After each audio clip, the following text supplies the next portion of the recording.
Hello sports fans, welcome to another edition of Ed's Sports Channel. In this abbreviated segment, I'm going to be discussing why I feel that Chris Spielman ought to have his number retired by the Detroit Lions. Of all the glaring omissions and all the numbers that you already have seen in the Lions Ring of Fame, wall, whatever it is that they call it, at Ford Field, there's basically one number that's missing, and that's Chris Spielman's, obviously. When you look at his stats, he is not only the Lions' all-time leading tackler. Now, granted, they didn't keep stats all the way back, so we don't know how many tackles Joe Schmidt had or the like.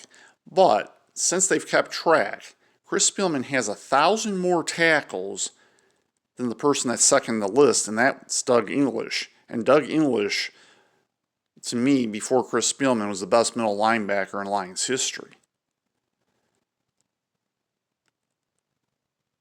Now, I don't know, and I haven't had a chance to research this yet, where Chris Spielman's numbers would compare to somebody like Mike Singletary or Dick Butkus or Jack Ham, Jack Lambert, you name them.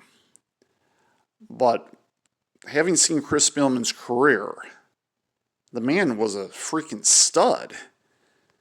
And considering that he was under 6 feet tall, I mean, that man had a motor like nobody I have seen on the Lions, and I would compare his motor actually to a certain degree to Jared Allen's. I think Jared Allen had the best motor I've ever seen on a player.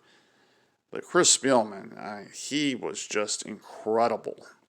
And the day the Lions let him go, it broke my heart. Though I understood why, because they thought that Stephen Boyd would be able to do what he did. And for a few years he did until he broke his back. However, nobody in a Lions uniform has done it like Chris Spielman as far as I'm concerned. I mean, the real travesty is that the Lions, with Herman Moore, Barry Sanders, and Benny Blades especially, didn't win more. But that aside, you can't take away, and it doesn't detract from what Chris Spielman did as a player.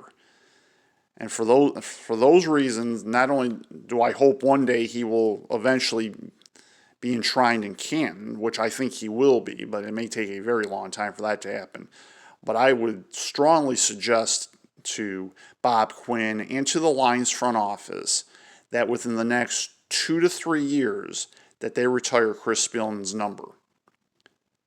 Now, maybe that Calvin Johnson gets his number retired first, that I understand, but you cannot ignore Chris Spielman and what he did and his accomplishments as a player. It's absolutely incredible. And this concludes this abbreviated segment of Ed's Sports Channel. Stay tuned, folks, for more shows.